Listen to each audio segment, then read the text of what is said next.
So I'm going to apologize in advance. I have a wicked sore throat right now, so I'll be eating things and drinking things on stage, and if I just leave and start whimpering, it's nothing that you did, I promise. I just found out about Creative Mornings a long time ago when she initially asked me to be a part of it, and it's really fun to find just yet another thing that makes me love our city and knowing that the creative community here is so alive. And one of the things, my husband and I are relatively new to Portland, we've only lived here for about 2 months, or 2 years, is that we found this community to be so collaborative, and that's really fun for us and has been a huge piece of why we love this place. So I'm excited to make Creative Mornings a part of monthly tradition for us. So I'm going to tell you a little bit about my story. When Celie told me after I had already agreed to speak that the topic was on making, or make, I was actually really excited because it's a word that I use a lot. I call myself the chief mischief maker at our company. And a lot of times when people remark on me being in the fashion industry, which if you knew me at any point in my life up until when I started Sseko would have been really hilarious to you. One of my most common responses is I still don't really care that much about fashion, but I really love making things. And I particularly love making things that other people want to buy, it turns out. So I'm going to talk a little bit about the process of making actual things. And then I'm also going to talk a little bit about something that really kind of guides our company, and something that continues to come up, and it definitely came up in the genesis of Sseko, but continues to arise is a lot of times we find ourselves facing what seem like two options, two very different and distinct options that we feel like we have to make a choice in. And one of the things that we find ourselves ending up doing or challenging ourselves is wondering if there's a way that we can make a third option. If there's a way that we can kind of combine these two options that are seemingly kind of mutually exclusive and make a third way, if you will. So I'll start. A couple years ago, I had graduated from university. I went to the University of Missouri. I grew up in the Midwest, and I studied journalism. Not because I have a passion for news or reporting, but really because I had a passion for stories and for communicating. I loved hearing great stories, I loved telling great stories, I loved being a part of great stories, and journalism was the only thing on the list of things you can actually get your degree in that seemed like it could incorporate that. So that's what I studied, and I started learning and thinking and growing really passionate about a specific issue while I was in college. And that was the issue of women in general, but even more specifically, the effect of extreme poverty on women and how poverty disproportionately affects women and kind of the global landscape of that. Why it happens, how it happens, what the repercussions are. So this was kind of my thing. You know, we all have like our thing that we can get super excited about, and we go to coffee shops and we talk about it, and we can get in debates about it, and we read blogs about it. Well, that was my thing. I graduated from university, and I went to go work for a large communication firm.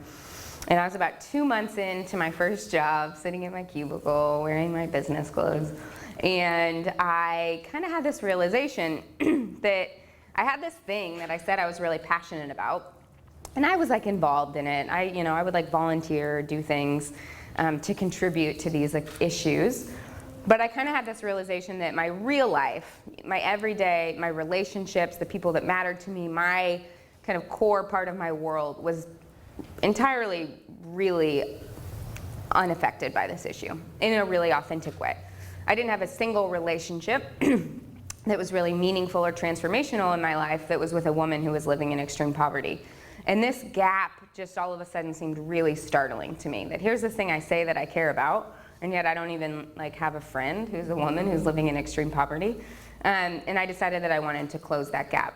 So Celie mentioned, I somewhat on a whim chose Uganda, literally because I was like, there's a lot of poor women in Uganda. My likelihood of being able to make friends there seems like it's higher than here. And And partly, to be fair, I think I was at a time in my life where I wanted to go on an adventure and see something new. So I was sitting at my cubicle, my first job, and I bought a plane ticket. I went to kayak.com and bought a plane ticket, printed it out on my work computer, which is probably not a good idea, and I moved to East Africa. And I went with my journalism degree. So I thought, well, I'll go and I'll figure out a way to use this specific set of skills that I have, supposedly, to make a difference in this area. And I started volunteering with a youth development organization.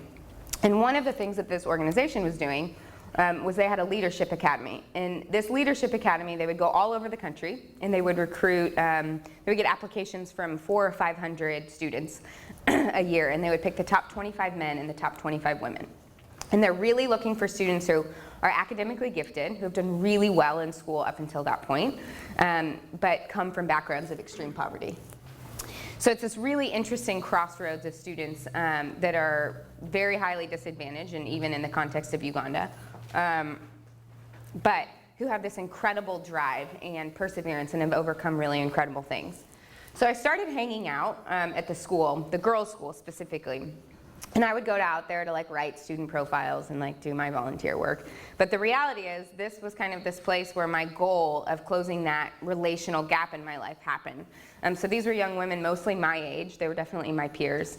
And they became my friends. And I was so challenged by them, their presence, by how ambitious they were, but their ambition was so centered on their communities, on this idea of making themselves better so that they can make their families better, so that they can make their communities better.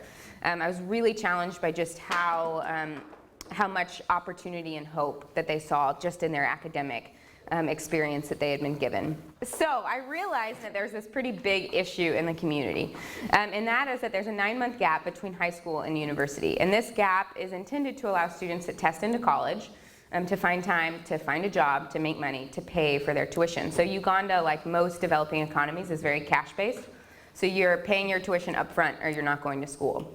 And basically what was happening is these women came to this 2-year college prep program, and most of them are from very rural areas of Uganda. They graduate from the program, they test into college, which is huge, and they all head back to their villages with the idea that they're going to get jobs because they've got all of this gusto and drive, and they know what they want to be and what they want to do and how they're going to change their communities, and they know that they have to go to college to do that.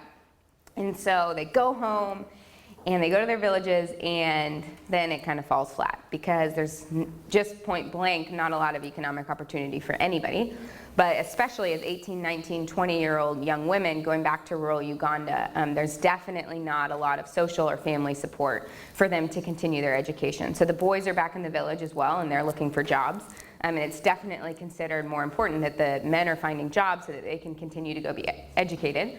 And there's a lot of pressure for these women not to continue their educations and to get married and start having kids. So it was like watching this like incredible crescendo of like all of this like ambition and hope, and then it kind of like fizzles out. And despite how driven they were, the circumstances sometimes were just too hard. So I knew of everything that I saw in Uganda. 1, these were my friends, and 2, this was the thing that I wanted to be a part of. I wanted to be a part of kind of bridging that gap. Because it seemed relatively simple, right? It's like 9 months. They're already up until this point. It's like, it seems like so much of the hard work has already been done. It seems like such a shame for them to be lost kind of in this very distinct period. So I decided that I was going to start a charity. That's what you do when you are an American and you go to Africa and there's a problem. You start a charity. And it seemed very simple to me. It's like, girls aren't going to school because they don't have money. There's not enough money. Let's get more money. And so I was like, we'll match up women in the US with women in Uganda, and we can like match them up based on their career goals and all of this stuff, and then they'll just like write us checks, and then they'll go to school, and then the world will be a better place. And this totally made sense to me. All of my background kind of in development or any kind of like social good effort had been in the nonprofit kind of humanitarian aid space. And especially when you think about doing anything in Africa, that definitely makes sense. And I had the privilege of having some really incredible, bright Ugandan friends who really challenged me. And they were like, you know, we really love that you care about this issue, and we think it's really important too, but we don't need another charity. Like, the reality is there's a 9-month gap that's intended for women to work so that they can earn money, so that they can continue to school. If you really want to do something, and if you really want to help, you should employ people. Why don't you give them something to do? which as a 22-year-old idealistic journalism student totally turned my world completely upside down. I had a little fun with the animation in this. And it totally rocked my world because there were two things that you could choose between. There was like the business sector, there was like employing people and making money, and then there was the charity sector. And I had very early on in my life, and definitely in college, very firmly established myself in the charity sector. As only a 20-year-old kid who thinks they know it all can do, when my father like begged me to just at least get a business minor, I like very adamantly told him that like business is for people that love money and hate people, and like you don't even know me, and how could you suggest that? And clearly he's just like so off base, and stuck with my like journalism and social work degree. Because that was my world. That was kind of the paradigm, and those were the two things that you had to choose from. So imagine my surprise when I'm sitting in this situation and I like feel this thing that feels very familiar. Here's this social problem and my like heart aches and I want to be a part of it. But then what people are telling me is like, yeah, it is a problem. Start a business, do something, employ people. And so I really started thinking about, is that possible? Is there kind of a third option in here between business and charity? And is there a third way? And if so, what does that look like? The more I dove into this issue, I realized it wasn't just an issue of money. Yeah, there's not enough money for these young women to go to school, but there's a lot more issues and a lot deeper issues. So 17% of women in Uganda will make it to secondary school, and only 2% of women will make it to college. A big part of that is money, but a big part of that has to do with social structure and a lack of opportunity for women in Uganda. Of 15 million women living in Uganda, 70% of them are below the poverty line, so that's 10.5 million women. 46% of women who are actually working in Uganda are completely and entirely unpaid, and that's compared to only 17% of men in Uganda. And 80% of young adults across the board in Uganda are unemployed. So there's this kind of massive systemic issue that I realized, hey, my Ugandan friends are actually pretty smart, isn't going to be solved by finding American women who are going to write checks and send them to Uganda. So I decided I was going to follow their advice and start a company, and I did my market research, which basically just consisted of going outside, and I saw a lot of chickens. People, it seemed like they loved them, they were eating them, they were carrying them on motorcycles, they were everywhere. So I was like, clearly there's a market for chickens, we should make chickens. So I started a chicken farm, and that lasted for like 2 weeks, and I realized that, one, no offense to all the Portland chicken in my front yard people, I think chickens are kind of gross, and you can't really make very much money off of chickens in Uganda. So I pivoted, to use a trendy business word, and started thinking of something else that we could do.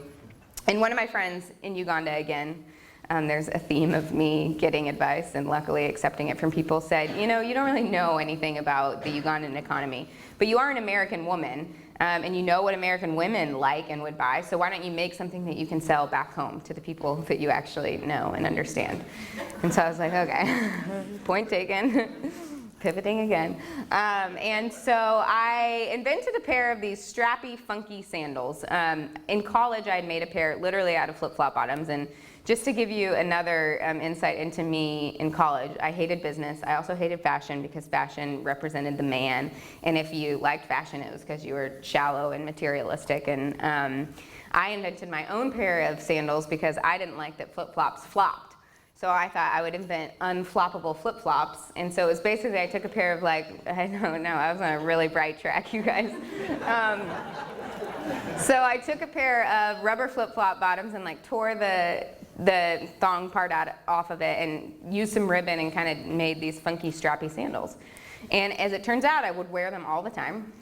They didn't flop, so mission accomplished. And people would ask me about them. And at the time, I really didn't think twice about it. And when I was in Uganda, one of my friends was like, what about those like weird strappy flip-flops that you used to always wear and people loved? And I was like, great. At this point, I was like totally exasperated. All of my ideas had failed.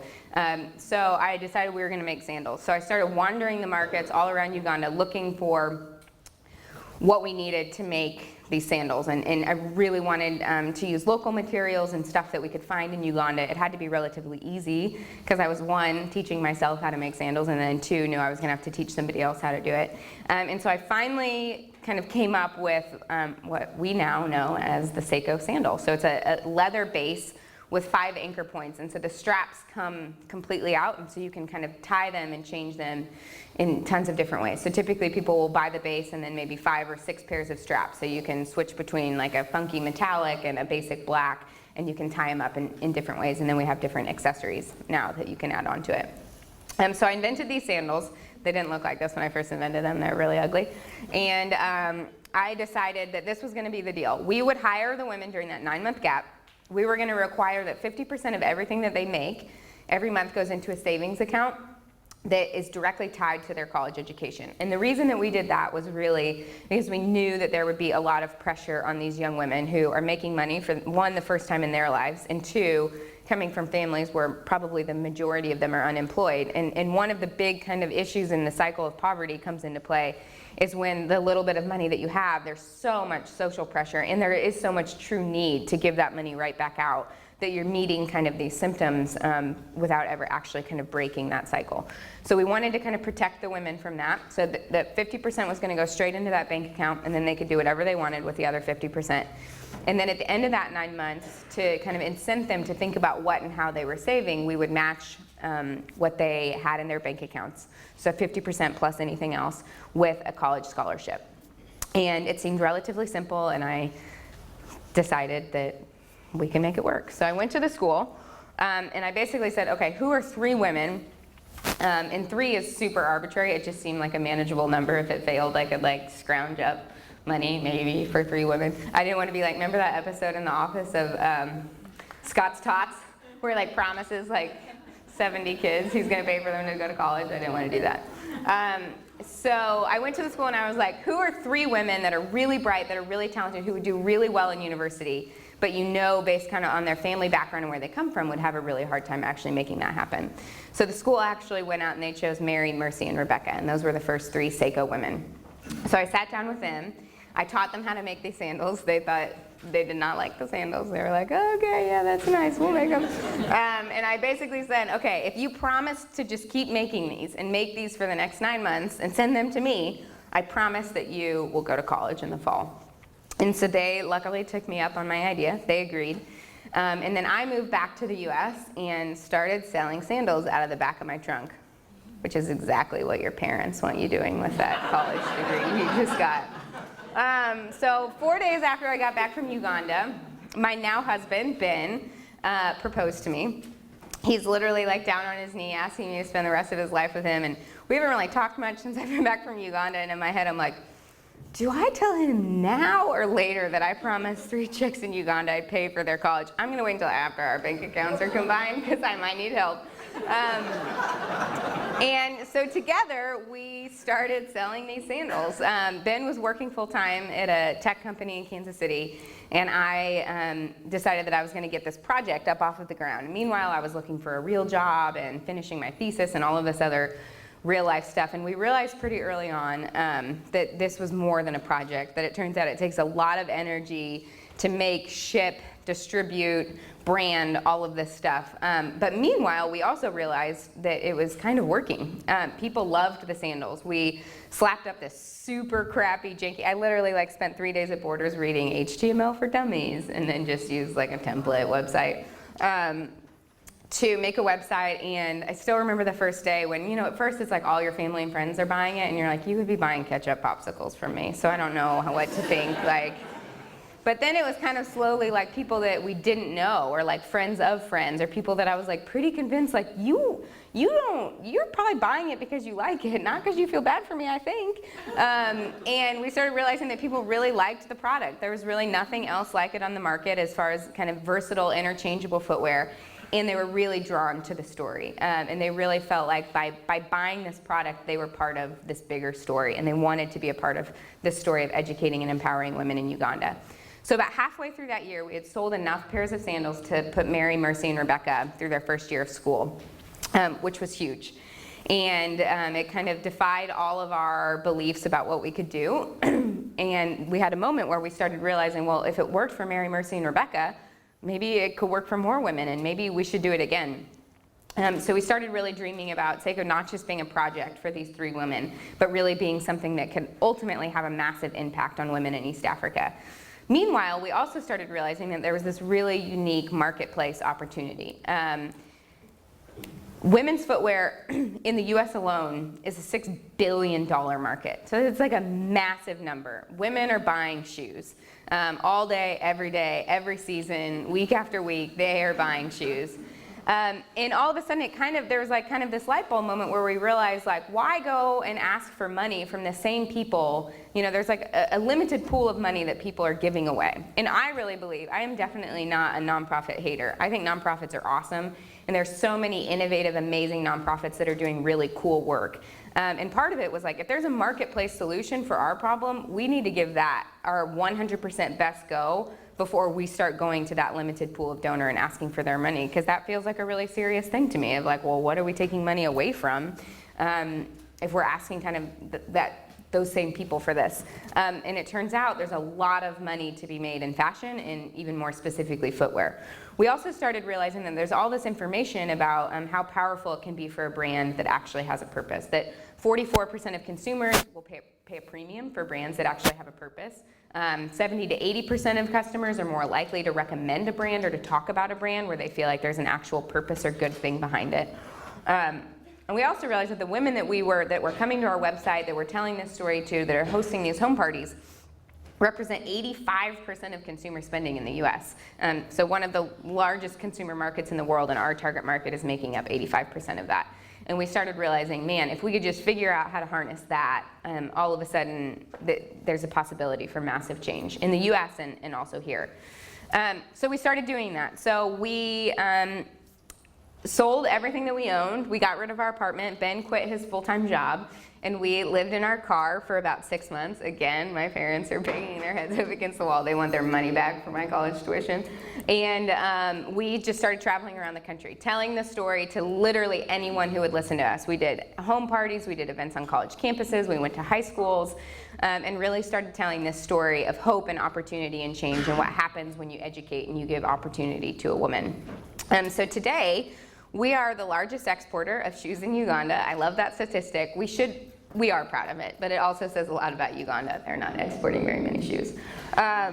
We have over 50 women that work for Sseko. Every employee that works for us receives kind of a comprehensive social impact program. So she's getting full health care, she's getting personal savings and budgeting training, she's getting career training. We match up the women that come through our program with mentors in the community that help kind of walk them through next steps, whether that's college or different professional choices.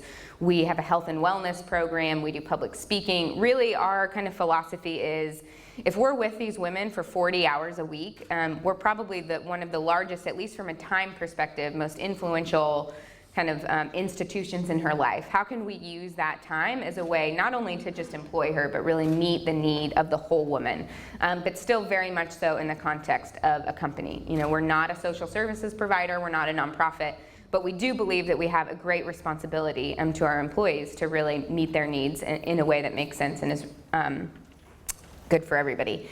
So 36 women have gone through the 9-month scholarship program in the last 4 years, which is really exciting. And even more exciting is that 100% of the women who have gone through that program have either graduated from college or are still in university pursuing their degree. So it's been a really amazing thing for us to say and to be validated in this point, that really what these women need is this bridge to the next step, and once they're there, they're completely taking the bull by the horns and becoming really incredible women and leaders in their community. One of the really fun parts about what we get to do is on the US side of things as well. You know, we talk a lot about our women in Uganda, and they're kind of the focus of everything that we do. We talk about educating and empowering women in East Africa. But one of the things that we also like to do is kind of talk about, it's not one-sided. We don't sit in a place where we're like, yay, America has it figured out, and now we have to help Africa. But really saying, like, America's really broken in very different ways, some similar ways, but really different ways. And one of the ways that we feel like we are very broken is in our completely tireless and unsatiable appetite for stuff, regardless of regardless of its effect on the world, on the planet, on the people that produce those things, on where it ends up. We've completely in the last 50 years have had a veil that's been put up before us, we would say, where we don't even ask really anymore, like, where did this come from and how was it made? Because we don't have to, because we can kind of enter into these transactions and we can meet our own needs and we can get more stuff and we can get it faster and cheaper. And I think we don't ask that question because we definitely don't want to know the answer to what's behind the curtain. Because the result of our kind of insatiable appetite for stuff means that there are a lot of people and a lot of really negative implications for that around the world that we would rather not think about. So one of the really cool things that we've been really passionate about and trying to do is talk about that with the American consumer. And it's tricky, right? Because we're not like dumpster diving hippies that like can just say don't buy things. Like the reality is like we need you to buy things, like www.seikodesigns.com. It's like very important. Like we say like no margin, no mission, right? Like core to our mission and what we really care about is actually selling product. So it's not a move to say that consumerism is bad or that it's all, that kind of throw this like blanket over it, but to really say like you as a consumer can ask and should be empowered to ask, because the reality is there's like this really interesting dynamic with accountability, right? Like if someone came to your door and they were like, please, will you donate $10? And you would be like, interesting, well, okay, what's the organization and what's your overhead cost and what's your effective rate of your programs? And like we've kind of been conditioned that like with the nonprofit world, and when we're donating our money, like we have a right to know where that money's going and how much is your CEO making. And those are all really fair. I'm making fun of it right now. It's totally fair. What I'm making fun of is the fact that like we don't ask that same question when we go to the store and we buy something. It kind of ends at this transaction, right? Where it's like I give you $10 and you give me back something, and there's no kind of sense of, well, where is this money going and what is the effect of it? And the reality is we spend a lot more money than we give away, right? So who of you in the last 24 hours have donated something to a nonprofit? Money. Okay, we have like 2-3 people. Good folks. The rest of you, in the last 24 hours, how many of you have spent money on something? Right? So it's like we're all actively engaging in consumerism, and so our hope and kind of vision is how do we hijack that and not say let's get rid of it, because it is an incredibly powerful force and it can be for good or for bad. And it's been really fun to see communities really come behind that. So not only have we seen like, wow, this idea that business, and not just, I think one of, probably like 5 years ago when we started Sseko, I think that the other third way was this idea of like corporate philanthropy, right? So like I'll very firmly be a business and I'll be like based in the business side, but then once I make a crap ton of money, then I'm like gonna give something away at the end, which I think is great. That's awesome, and there's a lot of good work that's being done in that. But it is something wholly different to say, actually, how we structure our business, the core kind of DNA of our model is going to be the thing that makes an impact on the world for the better, as opposed to just kind of this question of at the very end, once you've made all of your decisions, what are you doing with your profits? And so 4 years in, we feel like we can say, one, it's working, it actually is achievable, but two, we've learned a lot about the really unique benefits to being a social enterprise. One would be the ripple effects of business and community in a way that other organizations or efforts don't have. So when you invest in a business, you're obviously employing people, and then you're buying goods and services from other businesses in a way that's really contributing to local economies. Probably the biggest one, and I'm going to skip through some of these, but the thing that we're most passionate about would be this point number 2, is what we've seen is this idea of dignity and mutually beneficial relationships.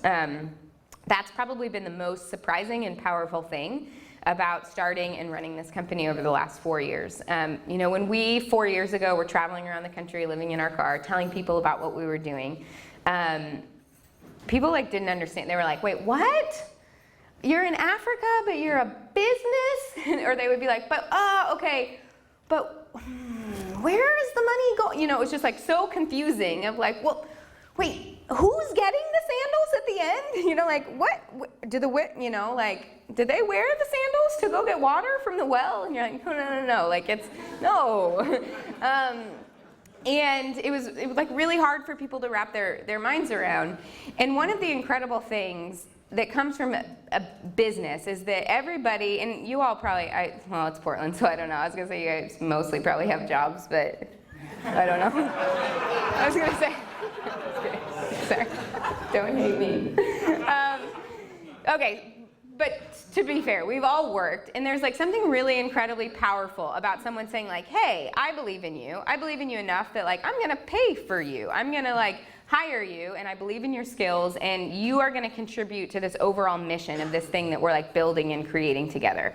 I really believe that there's something in the human spirit that is like that's like this really incredibly dignifying thing. It's not like, hey, I feel bad for you, or like, hey, I know that, whatever it is, but really like inviting somebody into a story. And this has been a really hard part culturally of what we're trying to do in Uganda, because it turns out like when white people show up and they're trying to like do something nice, like it's expected that you're just gonna give away money, and that's a hard part of the reality of the African American dynamic in the last 20 years. And so really kind of creating this sense of like, actually that's not it at all. Like you're either a part of Team Sseko and we all sink or swim together, or you're not, and then that means you're a customer and we're just trying to sell our stuff to you. Those are the two choices that you have. What choice that you don't have is to be on this side where you're constantly receiving, but you're never asked to give back in return. Because we really believe in the asking, in the saying, like, you committed to this, you can do this, like you are this, and I believe that you can create that. This really incredible and beautiful interaction between humans starts to happen. And today, you know, if one of our women decides to leave, or she makes a bad choice, or she gets sick, it's like, we're not just sad because she's our friend. It's like this very real, like we feel that pain in the sense of like, wow, we were counting on you, we need you, like you are an integral part of what we're doing, and we need you to be successful. And in that, we've seen literally lives transform. We've seen women who are coming out of the commercial sex industry who have quite literally been told, you are literally only worth what a man will pay you to sleep with you, which is about 5 to 15 cents in Uganda, to like, I have a job and I have a very specific role and purpose and I'm needed in this place. And that's an incredibly powerful thing that we're really blessed to get to be a part of. I think I need to stop soon. Okay, so where is Sseko going? We're not just sandals anymore. We are creating different products. We're going all over East Africa. Looking for different artisan groups who are making things, who are contributing to educating and empowering women, helping them design really great products that we believe can and will sell in the Western market. One of the things that we say is like, we always want to be product driven. We never want to sell anything that you wouldn't buy if you saw it sitting on a shelf next to 5 different things because of the story, because we don't think that that's sustainable. At the end of the day, you want to buy products because you like them, you love the design, you think the material's beautiful, it totally jives with your aesthetic, and that's why we want you to purchase the products. We want you to tell your friends about it, we want you to host a party, and we want you to become a brand advocate because you know that your purchase is making you a part of this bigger story. Thank you very much.